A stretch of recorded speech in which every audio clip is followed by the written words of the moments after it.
Hey guys, welcome back to the latest episode of the Growing a Dental Practice podcast. I am your host, Mike Kennan from Patient Boost. In today's episode, I'm joined by Sarah Ruberg, CEO of Our Thrive. I'm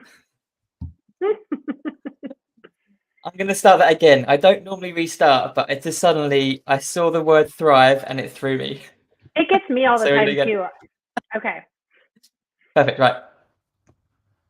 Hey guys, welcome back to the latest episode. Oh, I'll start again. Sorry. That's all good. Hey guys, welcome back to the latest episode of the Growing a Dental Practice podcast. I am your host, Mike Kennan from Patient Boost. In today's episode, I am joined by Sarah Ruberg, CEO of Our Thrive Tribe. Our Thrive Tribe is a social media agency. Our Thrive Tribe is a social media management agency that believes relationships are everything. Welcome to the show, Sarah. Thanks for joining me today. How are you? And I can't wait to hear how you are. Well, Mike, I'll just tell you how I am. I feel like a human for the first time today in a week because I went to a dental conference last week. I went to Dykema, and apparently I had a little bit too much fun because they had an amazing 80s cover band, like one of the most amazing cover bands I've ever seen. They're hilarious. And I danced too much and I pulled a muscle in my neck, a muscle that was so painful, it resulted in me getting a steroid shot in a place that I don't really think very many people like getting shots. So, ironically, but it worked. So I feel Fantastic. great. So it was a good event then, yeah? It was so amazing. For anybody who's listening that is wondering what conferences to go to, they do such a good job and it's so fun and everybody is so wonderful. So yes, it was a great conference. Good. I saw a lot of social media content about it and I was very jealous that you were over there and I was, getting very hot in the UK. So maybe next year me and Sheila can join you. That would be really fun. I saw lots of posts about, they had like a drone show. Is that right? Oh yeah, and I had no idea what to expect, right? I'm like, oh, okay, cool. Like I know people who have drones, like big deal, but it was the most amazing thing that I've ever seen. Gosh, I can't even describe it. They had all of these just different shapes. They had a tooth. They wrote out the word Dykema 2022. Like it was really, really cool. And it's funny, they had a big firework. And it's interesting because last year, one of the big highlights of Dykema was that there was a huge fire. They had a drought. It was super dry, but they still lit off fireworks. And you just hear everybody like, oh, there's a fire around the side of the building. And everybody just thought that was like the coolest thing. Everyone was still talking about it. So I think that the homage to the firework was like we're not going to set stuff on fire this year, but we're still going to have a good time. Oh, good. Yeah, that sounds a bit risky, like you don't want to set the dental conference on fire. No, but people No one's there for that. No, we're not here for that. But so no fire this year. Fantastic. That's good. But yeah, hopefully we'll be there next year. So let's dig, before we sort of talk about social media and like what you do, let's talk a bit more about you. So what's your background? Like when we first met, so we've only known each other like a month, maybe 2 months so far. We had a great chat with Sheila, and basically we were fascinated when you started talking about your background. Well, I don't know if I think it's like too fascinating, but I started in event planning after college, but it took up so much time, weekends, holidays. It was fun, but it wasn't something I was passionate about. And my career consultant said to me, after taking all these tests, she said, you should go into relationship management. And I was like, what in the world is relationship management? Who gets paid to do something like that? Like, that's absolutely ridiculous. And so, no, I, went to Indeed and I was like, relationship management. And lo and behold, there are a bunch of positions that involve building relationships, which is, at that point, I was young. I didn't realize that was like my superpower.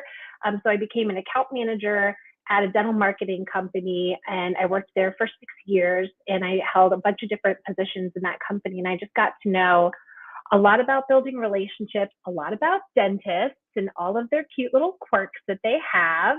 And I also learned a lot about dentistry and even the clinical side, which wasn't my favorite part, but that's what happened. So, anywho, I worked there for 6 years, and then I had a friend, Jake Poole, who a lot of people I'm sure know, and he had recently become the CEO of the DEO.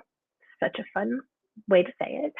And I called him and I said, hey, I kind of like just want to like come hang out with you. It looks fun. Let's, can I interview? And so I interviewed. I got the job at the DEO. I worked there for a year and a half. And then once COVID arrived, I left the DEO, went to another dental marketing company. So I've been in dentistry for close to 10 years. And as I'm sure you know, and everybody listening knows, once you get into dentistry, no matter if you try to leave, you really just can't. You're stuck. Excellent. That's awesome. So obviously you knew that relationship management was kind of your thing at the time, like you said, you didn't realize it was like your superpower. What drew you to that dental marketing company? Was it just the fact that they had a position that would suit you, or were you drawn to dentistry? Certainly not dentistry, Mike. No, no, no. But it was really funny because the position itself, and I can still picture it on paper or online. It said relationship management or building relationships. I counted at least 11 times in like 2 paragraphs. I'm like, clearly, this must be the place for me. And so that's what drew me to that. And then as an account manager, it was super stressful. Because I didn't have any experience in dentistry, and who wanted to listen to me at that point in time, not the teams that have been in dentistry for 40 years. And here I am trying to tell them, hey, if you've got marketing dollars going toward, if your doctor's spending money towards marketing, let's talk about how to overcome objections on the phone. And these teams were like, yeah, we've been doing this for like 30 years. So no, Yeah, we've quite down. we've got it. So it was very humbling, and I learned a lot at that job. And like I said, I was a project manager. We created a CE course, so I got to travel and I got to meet a lot of dentists. And then throughout my career, I just really realized that how important building relationships is, and like I said, how good I am at it. And I guess the one part that I left out is when I started my own company, which is kind of a big deal. I recognized there was a need for I recognized that there was a need for more relationship building in social media for dental practices. It's not just about Happy National Tooth Fairy Day, or we have a cone beam, or we have advanced technology. It's a really important way to build relationships. And I saw that a lot of practices were struggling with that. And I thought, hey, I'm pretty good at this. So I think that I should start a company centered around it. So yeah, absolutely. Yeah. And I think, that makes a lot of sense, because I think a lot of businesses think like social media is kind of like a broadcasting channel, like an old school, it's like TV, or it's like print media, but you can engage with people on social media. So I think you're absolutely right. Like it's a two-way street, isn't it? mm-hmm. Agreed. And it's interesting too, because I'm sure you'll ask me more about why I think social media, is a big deal. So I'll just let you keep asking questions. Don't mind me. Excellent. So obviously you've been in dentistry for 10 years. What is it about dentistry that gets you most excited? I absolutely love the people in this industry. I thought I knew what the industry was like by working with single location practices who had teams for, close to 30 years. And that's kind of what I originally thought the industry was like. But moving into or working more in the group space, I just love how watching a clinician make the decision to go from clinical to being an entrepreneur is fascinating. And they have to, they care about their teams and bringing them with them, and they have to go through all of this stuff, and they have to really take a look at themselves, and they tend to be, or at least try to be, a little bit more self-aware, and personal development is important to them. And it's such a big community, but it's also super small. And just the people, the practices, the clinicians, the teams, the vendors, I just think everybody is so wonderful. I cried twice, Mike, at that conference last week, because I was just so humbled by how nice everybody was. It was I was a hot mess, but it was a good emotional. But so I just love the people ultimately. Excellent. No, that's fantastic. So you cried more about like how great it was and not when you did your neck in. No, I should have cried then because I did not get any sleep whatsoever. But I got up the next day. I was like, there's no way I'm missing this. Like, I'm having way too much fun. So trying to like walk around with a stiff neck, and but I did. It was pretty funny to tell everybody that I think I pulled it at Dancing too. By the way, the name of the band is the Spasmatics. So it's appropriate. Excellent. Oh well, I really want to dance. I will next time there, I will dance. So that's a bit more about you. So that's fantastic. You've got that background in dentistry. You love building relationships. Social media made sense. So for some listeners that may be a little less in touch with the world right now, what is social media in just a few simple sentences?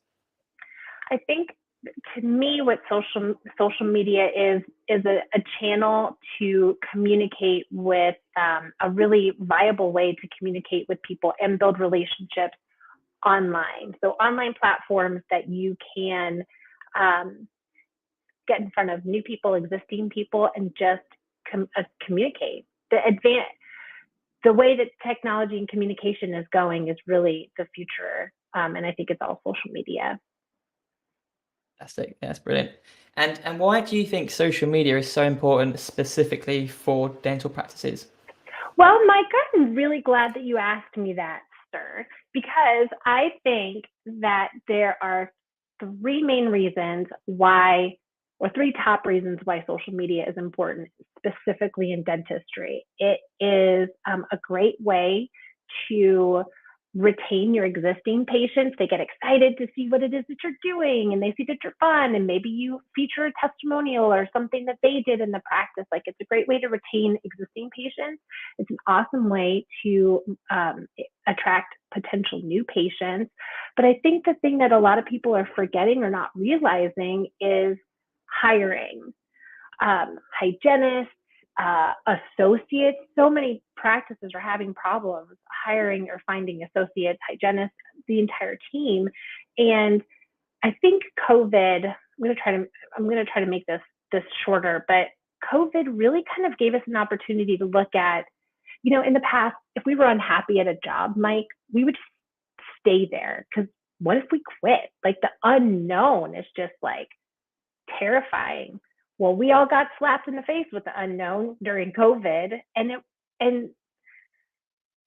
a lot of us came out of it like okay. And I think a lot of people realize, like, okay, the unknown is not the most awful thing. Heck, I'm going to quit my job. I'm unhappy, and you know what I'm going to do? I'm going to make sure that the next job that I take is exactly what I want, makes me feel good about myself, or makes me happy to do what I'm doing. So I think for a dental practice to not show who they are, if an associate or a hygienist is looking at two practices and one has a great presence on social media and it authentically, articulates who they are, and the other one is just happy National Tooth Fairy Day, make sure to floss twice a day, I know which one I would want to go work with. I'd want to go work with a more fun one. So 3 reasons: to retain existing patients, attract new ones, and attract potential new hires.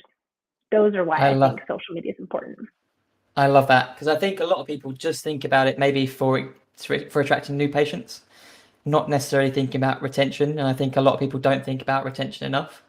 And I hadn't even thought about the kind of the benefits of like showcasing the practice to potential employees. And you're right, there's such a shortage everywhere, like the US, the UK, everyone's struggling. Well, and even too, at the DSO level, I know we're talking about all dentistry, but at the DSO level, they want to acquire new practices unless their entire model is de novo. But if they want to acquire new practices, they have to be appealing. People don't just want to sell.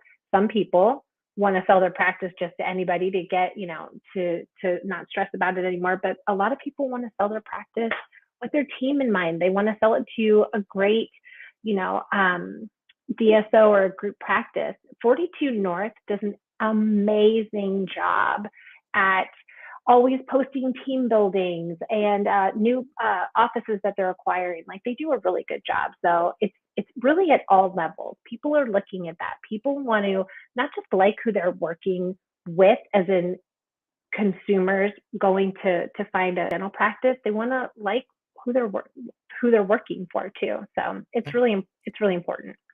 Fantastic. You've just said a word which I've seen a lot recently, and I didn't know what it meant. So I'd love to ask you, does de novo mean? Oh, so you can do one of two things if you're a group practice. You can acquire existing practices, and de novo is if you just build from the ground up and you just build it brand new. Okay, perfect. So it's like building a new startup, adding startups to your practice. Fantastic. Yep, there's some DSOs that just specifically want to do that model. Because I mean, imagine if you're acquiring a practice, you're acquiring everything that comes with it. Their team, like there's certain risks involved, which of course they look at, but sometimes there's risks that don't really present themselves until after the fact. And then some people just, have a de novo only model. And that's where what they like to do. I feel like Aspen, they're a big, huge corporate dental organization. I think they're de novo, but a lot of them also do acquisition. So look Fantastic. at Well, thanks. me giving like Thanks some yes. knowledge. Oh, you're welcome. Thank you very much. We'll have to do like the ABC of dentistry with Sarah Ruberg. There you go. That's some good content right there. That's brilliant. I saw it a couple of times today. Actually, I was like, I need to find out what that means, but it makes perfect sense. So thanks for clearing that up, Sarah. So we've talked about what social media is, why it's specifically important for dental practices, and there's those three key reasons. Which platforms should dental practices be utilizing? Now, there's obviously a lot out there, but maybe we touch on all of them out there, what they're best for, and then if you're limited to the amount of time you can spend on social media, which ones you should focus on. Sure. I think for dental practices specifically, Instagram and Facebook are probably my top two. And it's really easy. You can go sign up for a platform, even a free platform, and just auto post to both of them because they're owned by the same company. So I think Instagram and Facebook is where I would start if this were for a dental practice that had never used social media before. I know there's probably going to be people listening to this and like, well, what about TikTok? And TikTok is great, but not every dental practice, how do I want to say this? Not that they don't fit into TikTok, but they might not necessarily want to do it. And I don't think it's a necessity. Plus, right at this point in time, Instagram is really competing really, really hard with TikTok. And every single week, if you're hip to social media, the president of or the head of, I can't remember what his title is, but the head, Adam Mosseri, for us in social media, when Adam Mosseri like posts a story, it's like, what changes are they rolling out with on Instagram now? But they're really great changes, but they're trying really hard to compete with TikTok. And so I follow a dentist in Boise, Idaho, and he's hilarious. And he just does super fast, cute little TikToks, and they're really, really funny, but not everybody has the time to do that. So I don't want people to stress out too much about TikTok. And if you do TikToks, you can upload them to Instagram as a reel. So I would say start with Instagram and Facebook as far as platforms to post your social media on. Perfect. Love that. Yeah, because I think TikTok is great, but yeah, I think it's a very time intensive platform, isn't it? It is, and you can only, I mean, sure, you can post your team having a great time, and I love that. Please, y'all, please, clinicians listening to this, do not post clinical photos on your social media. Don't do it. But I see it all the time, and it's like your patients don't want to see that. I know you're excited about it, and you're passionate, and you're like, wow, this was a really great case, and look at the before and after. But just like make sure there's like no blood or anything. That's about it. Yeah, I think that should surely be kind of like the marketing 101 for healthcare is no blood. I, I agree, but clinicians, that's exciting to them. That's what they're Mm. passionate about, and they're so proud of it. So I totally get it. I get it. I just don't want to see it. Yeah, no, it's only those sorts of photos are only exciting for other dentists or other hmm clinicians. Like, so it's very much if your audience, if you're selling a course or something like that, then maybe or you're trying to attract dentists, then go ahead. But if you're trying to get patients in the chair, probably not for the best. No, no bueno. No. So we've mentioned Instagram and Facebook, and we touched on TikTok. What are your thoughts on LinkedIn? Can that be a good channel for a dental practice or a group of practices? I think that at the DSO level, so if you have a group practice, you should be utilizing LinkedIn for your DSO or your group, because you can be, not all group practices have formed a DSO yet. So I don't want to just talk specifically in that, but I think that that's a great place to hang out on LinkedIn, especially because other practices do hang out there. They don't just they kind of creep a little bit. There's a lot of dentists that are on LinkedIn, but they might not necessarily say anything. But they're constantly looking at these like 42 North or oh my goodness, the Heartlands, or and those are like really big ones. Or it could be any size. You know, if they're looking to sell their practice, they might look at that space. And two, it's a great way to just connect with other people in the industry. So I think LinkedIn at the DSO level, for the practice Mhm. level, I don't think that that's a place they need to hang out in. Yeah, perfect. Thank you. And so one final question about platforms. Is Snapchat's living? Oh, Snapchat is a thing, but I don't know. I personally don't use Snapchat for my clients, and I know that they now have like Snapchat for business and things like that. But I think that it's so short. I think that again, a platform. I don't think that Snapchat is really something, and I haven't like hung out or paid too much attention to the Snapchat for business platform. But Instagram and Facebook is where I see still the majority of individuals who want to know what it's like. I don't know about you, Mike, but I want to know everything before I go somewhere. I want to know what the outside of the building looks like. I want to know exactly where the door is, because I don't want to walk into the wrong door. I want to know what these people look like just so I can familiarize myself. And so I think that picture platforms and like Instagram and a storytelling platform like Facebook are probably Mhm. your best bet. Yeah, brilliant. I'm exactly the same. I like to know where I'm going. I think a lot of practices miss the mark on this. So I went to a new practice to get a checkup a couple of weeks ago, and I don't know whether it was just me or it happens to every, say, new patient. But I basically tried to get in, and obviously the door was locked, but I didn't realize like there was a button to press to get in. And what I'd really wish it they'd done is sent me an email saying, "Oh, by the way, but when you come in, press this button," and there's a picture of it, and that would have made my life so much easier. I'm just like banging the door, and I think they must have heard it or seen me on CCTV and let me in. But I just feel like they're missing a trick there. Just like make that experience smoother by just saying, "Look, our door, for security reasons, it's locked most of the time. Press this button." or even or even have like a sign.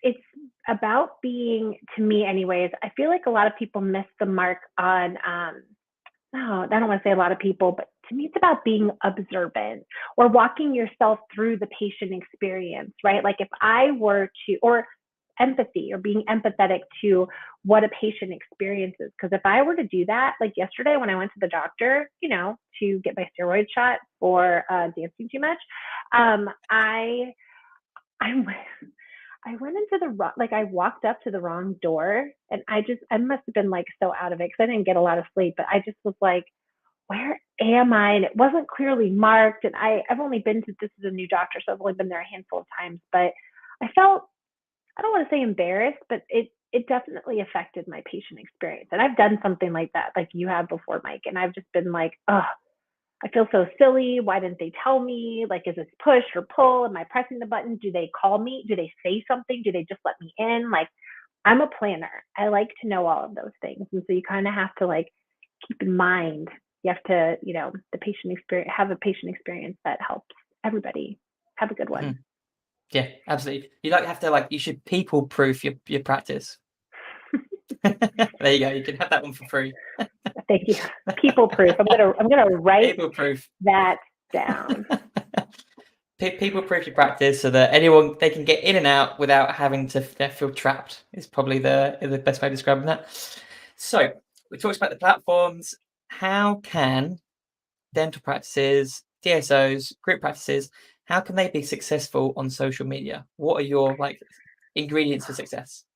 I think so. I have a list of 7 things that I believe are really important for a practice to do. And these, for the most part, have nothing to do with me. Like, they could do these all themselves, because who really wants to listen to tips from someone that they have to go to someone else to do? Like, these are easy. And I know 7 maybe seems like a lot, but they're not that hard. So I think the number one thing for practice, if they're revamping their social media, or they're just like reevaluating it or starting fresh, what's your unique selling proposition?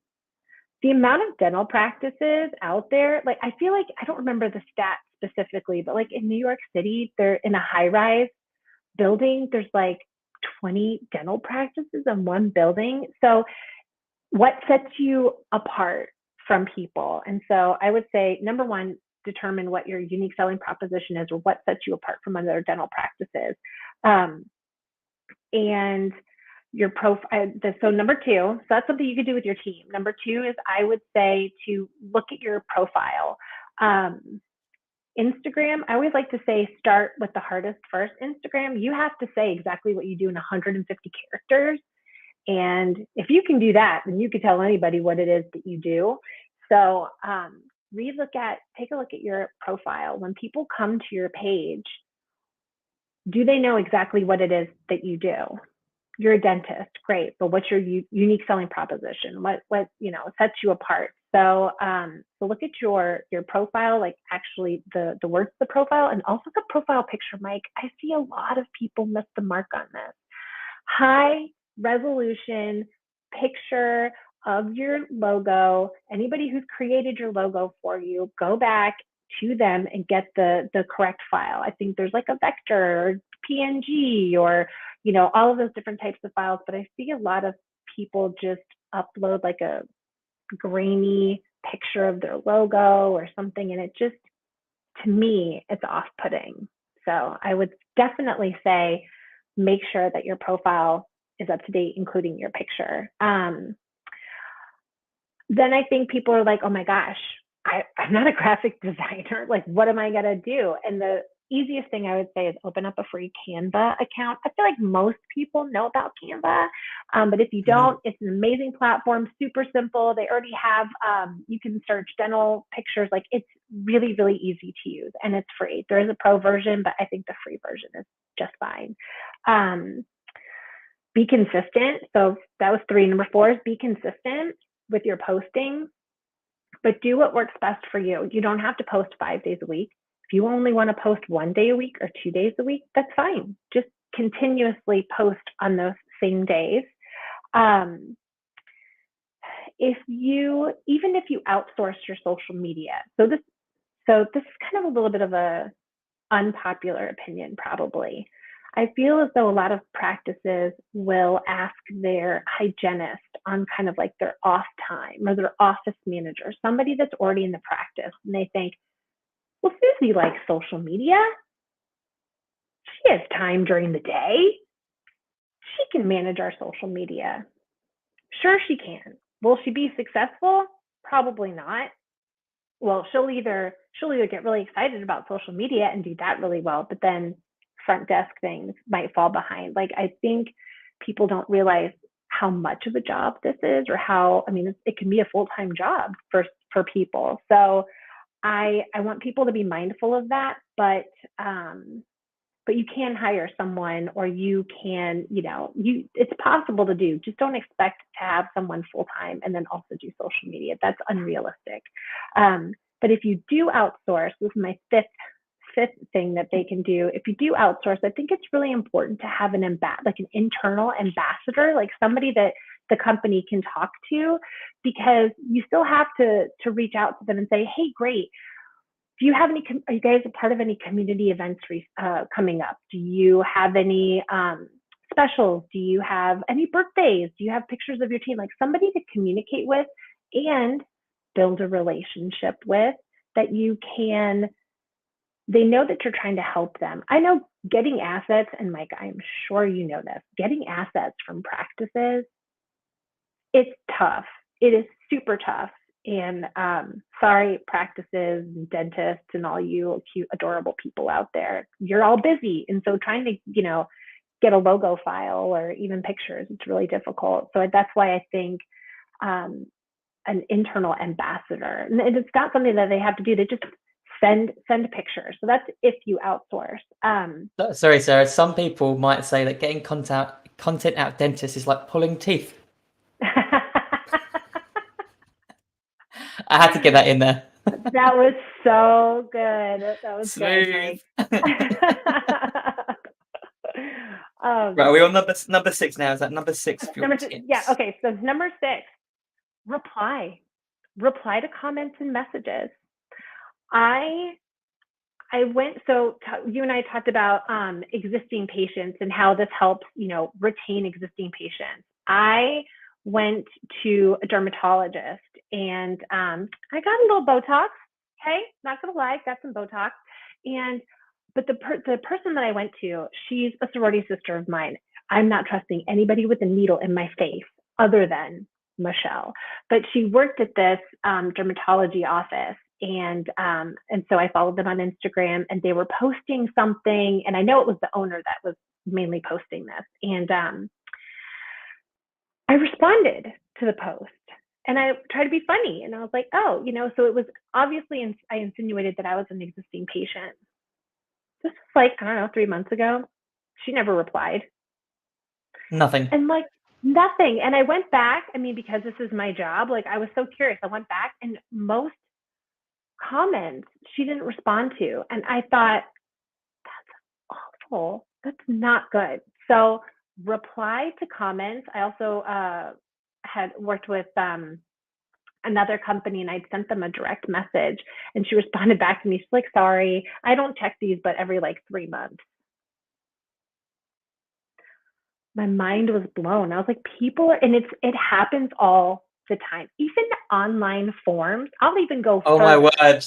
I'll go even further for you, Mike, for marketing companies. OMG. They're great, right? They're convenient for patients. Patients want to fill things out online. I personally like calling people because I want to know if they're, are they fun? Are they duds? I personally like to call still.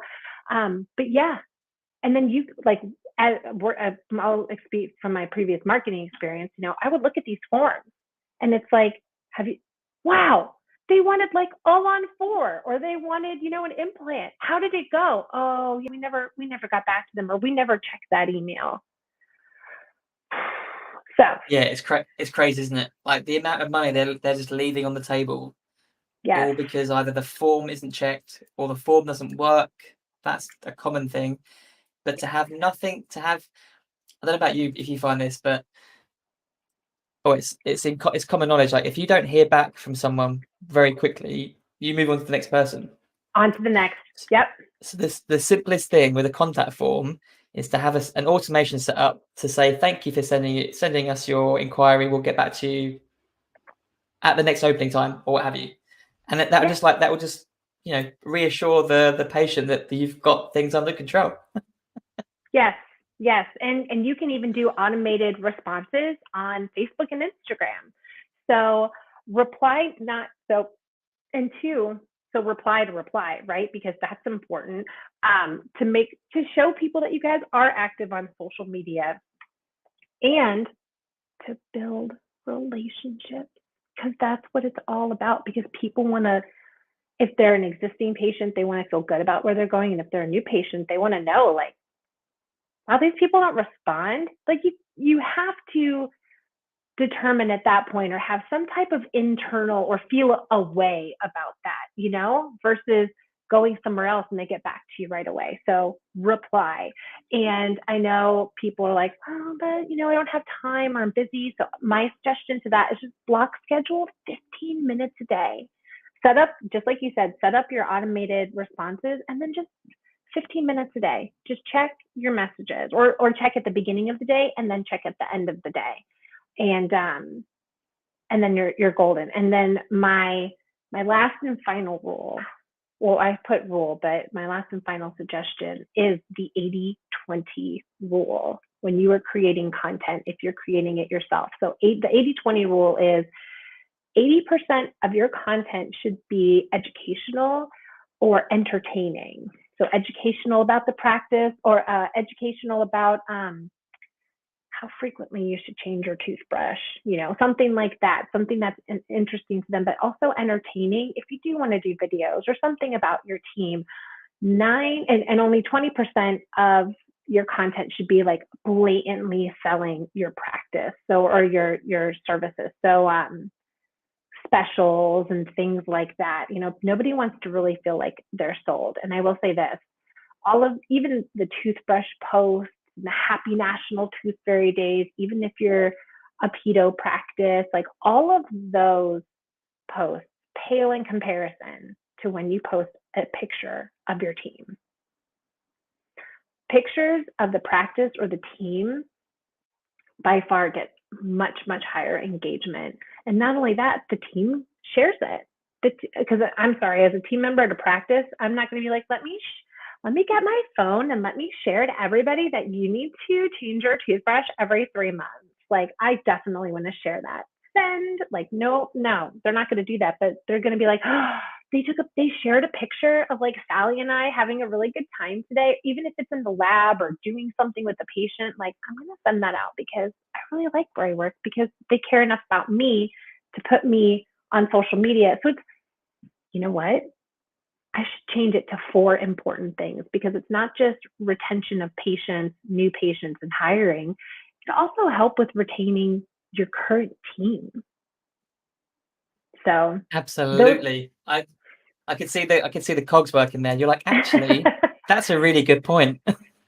I mean, it is. And I like being featured. I've worked at companies before where they featured me on social media, and I was like, they value me. I feel so good. And of course, I'm going to share that out there to my network of other dental, individuals. So I think, or even if it's like so yes, I guess I could like talk on and on about that. But those are my 7 things that I think that they can all do themselves. Like, if they write them down, they can start doing them today.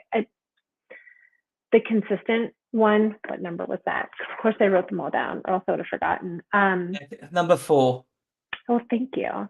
They in addition to Canva, there's plenty of free platforms. Like, work smarter, not harder, y'all. So get yourself a platform. I believe you can auto post in Canva, but I personally use other platforms. There's later.com, there's Planoly, there's Sprout Social, and there's free. Some of them, there's free versions, and you can just put it in there. You can plan all your content in advance and just put it all in there and type your captions, and you're done, and schedule them, and you don't have to worry about it until the next week or the next month. Yeah, absolutely. Like, social media can be quite affordable, can't it? It can just be almost the time that it takes someone to put together the posts and schedule the posts and comment. It doesn't have to be an expensive, it's not like, doing a production video or like a film set. You don't need all that equipment and stuff. You can just, take your camera out and take some snaps. I saw, not talking of number 7, sharing pictures of the people. I saw some great TikToks the other day of one of our clients, and it wasn't anything to do with the practice. It was just the team hanging out at their like summer barbecue. And you got them dancing and stuff, and it's obviously nothing to do with dentistry, but just them having a good time, which was fantastic. That's awesome. I mean, people, even as a patient, to see something like that and see the people when I go into my dental practice, me as a person, I'd be like, hey, I saw you guys at the barbecue. I saw what you guys were eating and drinking. Like, it just kind of gives you this like snapshot that they're not just trying to put on, but they like each other. Who wants to go somewhere, especially to the dentist? Because not very many people like the dentist. So who wants to go to a practice where the team doesn't even like each other? And who knows? You don't know because they don't post anything on social media about it. So it's like kind of questionable. So I think it's just thinking that through. It kind of reminds me of like, so obviously we've never met in person, but the day that we do meet in person will feel totally normal because we've spoken quite a few times on Zoom. mhm. And although you're not going to have a Zoom call with every potential patient or everyone that you come into contact in the practice, them seeing you on social media is going to make you feel more, more familiar and just more, hopefully more friendly. You know, I know that a lot of people do this. I'm not unique in the sense that I do this, but what I like to do is I like to notice something. So even if I see a new patient coming in, they could possibly look at their profiles, right? Their Instagram, because hopefully at this point, or hopefully they're following you, especially if they like saw you on social media. And if their pages are public, or if you can see it like, Mike, thank you. We're so excited to see you. P.S. Your dog, adorable. Like, I don't know if you have a dog, but if you did, and just to even notice that or say that, or even know their name when they come in, it makes a huge, huge difference to just, that's like Ritz Carlton right there. Like, hello, Mike. Thank you so much for coming in. We creeped on your social, and your dog's adorable. What's his name? Henry? Super cute. That for me would take a practice to the next level. Like it would go into that kind of 5-star service kind of, unexpected experience. Like it'd be surprise and delight your patients. So I think anyone listening that is, is at the top end of the operational perspective, wants to go that little bit further, take some hints from Sarah, and really get to know your patients. Not very many. I can't imagine someone, because if you have a dog, you're probably pretty excited, and especially if you're posting pictures about your dog, you love your dang dog a lot. So if somebody else says something about your dog, you were like, take all my money. Patient for life. Yep. Pull all my teeth, or give, like, here's my money, whatever you want. Just talk to me about Henry and I'm fine. Yeah, exactly. Yeah, that's fantastic. So those 7 points, fantastic. And like you said, someone could quite easily pick them up and do it themselves and, totally be successful on social media. One extra comment about number 6. So obviously replying to comments. Now that's obviously if someone comments on your posts and stuff, what is your thought on like active engagement, like actually going out to your audience rather than waiting for them to come sort of to you? I think that is a huge part of, if you're trying to grow your audience, not only do you have to respond to the people on your comments, and that's actually a really great question, Mike. And I'm kind of bummed that I didn't even put that in there. So thank you. But yes, actively engaging with other people or even organizations. One dental practice that that I manage social media for, there's this really active moms group in their area, and moms are the big decision makers for healthcare in their families. Moms, if they're a mom, they've got kids, right? So and typically, and it was a specialty practice, so they could see, they had pedo, GP, they had everything, so they could see everybody in your family. So that was a really great way. So it might be overwhelming to identify people in your area, and you can put search parameters on there and target people in your area, but it's also good to target Chamber of Commerce, mom groups, gyms or schools or things like that. So bigger organizations, but yeah, just people in general. I had a personal story. I had before COVID, before I took a job at my previous marketing company, or the last company that I worked for, I was going to be a life coach. I love personal development. Like I'm obsessed with it. I think I just I'm always constantly trying to be a better person. And I was like, I love having an positive impact on people, and I love helping people. And I was like, I'm gonna be a life coach. I only have like 300 followers. I'm like, I gotta up my game. And I went through, and not only did I post a ton of content, great content, I also engaged with a lot of people. And I will say this, and I grew it within 2 months from like 300 to over 1,000. But it takes a lot of time. That's time consuming for a practice to do. So maybe like identifying one or two groups that you can consistently comment on, but yeah, or you can hire, or hire a social media company that specifically does that, but it's very time consuming. Yes, If you absolutely. if you want to grow, quickly, if you want to grow your followers quickly, like if you set time aside every month and you're like, or every day, like I'm going to do this, engage for 10 minutes, then it's not the end of the world. But if you're like, I want to go from 0 to 60, like right now, okay, well, that's like a 6, 7 out, 8 hours a day. So have fun. Yeah, you can't. You're gonna have to bring in the big guns, aren't you? Like that's not, your practice, your staff just aren't geared up for that. So yeah, definitely consider outside help. No, that's honestly, that was fantastic, Sarah. Some really good points. Now, were they your quick fire? We talked before. Was that your quick fire things, or have you got extra things for Oh me? gosh, I've got like millions of things, but no, those were my top 7. Perfect. Yeah, My quick, yes. perfect, fantastic. Yeah, that's really good. Like really good. And like I said, like if anyone, regardless of whether you work in a dental practice or not, they are fantastic for your personal or for your business profiles, for your business social media, everything. So the next question is, and this is great because you've got experience in the dental industry, or you've got a good amount of experience in the dental industry. What is your number one piece of advice for any associate dentist thinking about buying or starting a practice? Now, I should probably start changing that from associate dentist to anyone who wants to start practice, because I had a lovely conversation with a lady yesterday, and she was a former dental nurse that has gone into practice ownership.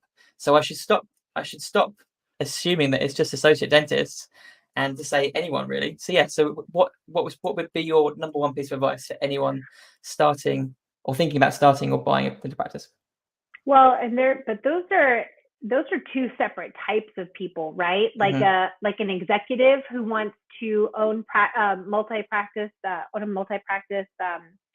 and then a clinician going into that. But still, my number one piece of advice is, or what I would say is, you're not alone, right? We all feel like we're unique. When you go through that like really terrible breakup and your friends are like, but Mike, it's okay. You're going to be okay. And you're like, no, it was the worst ever. And you have no idea what I'm going through. Mike, we do. Lots of people know what you're going through, but we all feel like we're unique. So when I see a lot of these clinicians, because when I worked at the Dentist Entrepreneur Organization, these are people that I talk to every single day. And they thought that we have a tendency as entrepreneurs as a whole to overcomplicate things, right? So my piece of advice, if I want to boil it down, my dad gave this to me when I was starting my own business. You don't have to reinvent the wheel. You just have to polish someone else's. That. You're Wow. welcome, Mike. You're welcome. Actually, everybody is welcome. But but what I mean is, you have resources. There's people in our industry that have gone through this.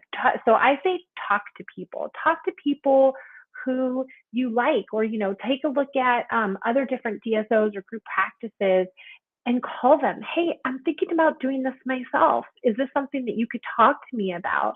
And take a look at their model and take a lot of different parts from it if you want, and then make it your own. Like the process itself and scaling and all that kind of stuff, it's all exactly the same. It's just what you bring as a person is different, So I think don't feel like you're alone. Don't overcomplicate things, and you cannot do it all yourself. all of us entrepreneurs think we have to do everything ourselves. No. I feel that's how businesses fail. They burn out because they think I can't afford to hire somebody to do this one thing that I hate. I don't even like that word, but like systems and processes, I hate those. Like I don't want to do them. So I hired somebody else, but I need them. I'm a business. I'm scaling, but I need them. So I hired an expert to do that for me.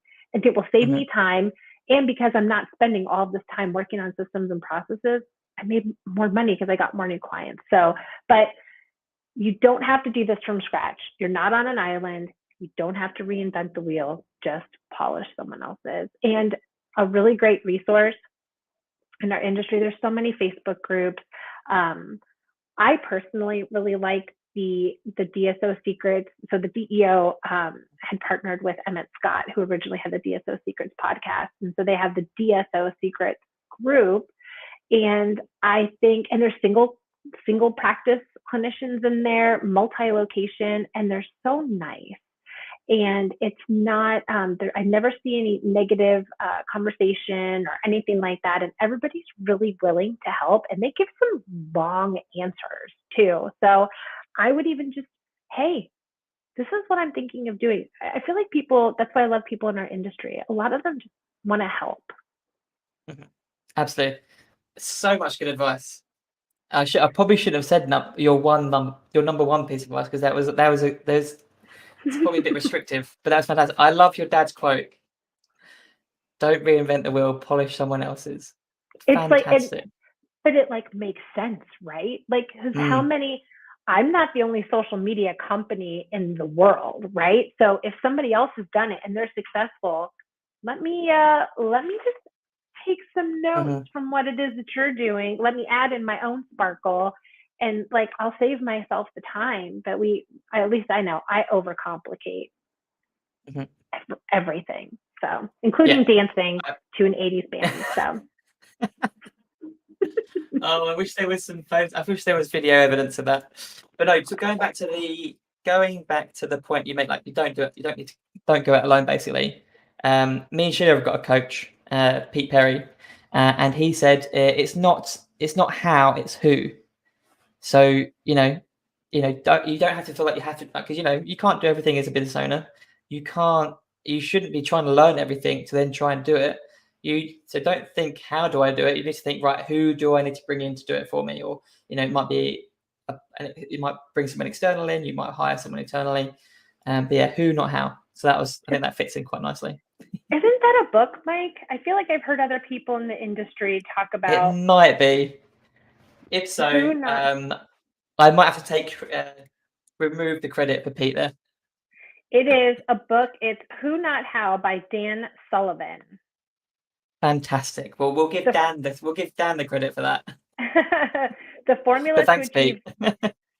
the formula to achieve bigger goals through accelerating teamwork. But you're absolutely right. I mean, and there's a lot of coaches in the industry that coach with that mindset. And but it's so funny to watch people really struggle with that. Like, no, I don't have the revenue yet, or I don't have the finances. I can't do that. Well, you're not going to get the finances if you're stuck here doing something that you hate or aren't even, or not good at. If it's a weakness, which I really don't like that term, it's just, you have strengths, like focus on your strengths. Weakness, I feel like everybody thinks that that's a negative thing. So yeah, absolutely. Perfect. Well, Sarah, this has been fantastic. I knew it would be a good episode. Like I knew it would be. But really good, some really useful insights. You're sharing who you are as well, which is great. Sarah Sparkle. I think I've seen that on social media a few times. So where can listeners contact you? So if they want more advice, or they're curious about working with you, how can they get in touch with you? They can email me. My email address is Sarah, SAR88 at so OUR thrivetribe.co. I don't have an M because I'm fancy. And or even my website, I have a couple of great contact forms. So www.rthrivetribe.co. And those would be like the best ways. I'm super fast. I'm impatient. This is probably where it comes from too, for me to reply to people quickly on any type of social media, because I'm impatient. And if when I ask someone a question, oh, I want to know now. And I know that that's not reasonable, but that's also how I react. So I'm very fast at responding is ultimately what I'm trying to say. Fantastic. So if you want to know about social media quickly, get in touch with Sarah. Yes. Brilliant. Perfect. Well, Sarah, thank you so much for your time today. I'd love to get you back on at some point. We can talk about plants, which I don't think we even talked about today. We didn't. No, but no, I don't like plants more than I like people, though. But I do love plants. Yeah, fantastic. I could Right, talk guys. an hour for that. We'll have to do that again. So I think we have to we'll do a podcast episode devoted to plant care and your green friends, basically. Brilliant. Right, Sarah, I will leave you to it, but thanks again for your time, and I will see you very soon. Thank you.